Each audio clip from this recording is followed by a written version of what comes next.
Jeshi la Polisi Tanzania limepata taarifa za watu ambao sio raia wa Tanzania kuwa wameingia nchini kwa njia zisizo rasmi kwa nia ya kufanya uhalifu ikiwepo vurugu.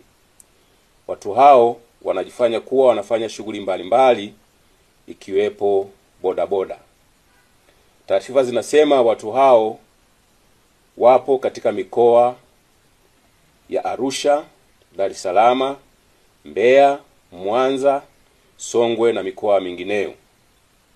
Wakati jeshi la polisi linaendelea kuwafuatilia ili kuwachukulia hatua kali kwa mujibu wa sheria, mwananchi yoyote ambaye amempangisha au anaishi na raia yoyote wa kigeni asiyefahamika na anafanya shughuli gani na mienendo yake ni ya kutia mashaka, atoe taarifa haraka sana kwa viongozi wa serikali za mitaa, wakuu wa vituo vya polisi, wakuu wa polisi wa wilaya, makamanda wa polisi mikoa, au atoe taarifa kwa kupiga simu kupitia namba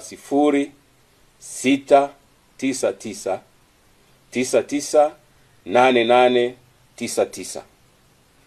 Asipotoa taarifa na watu hao wakikutwa nyumbani kwake au kwenye biashara yake, hatua kali za kisheria zitachukuliwa dhidi yake.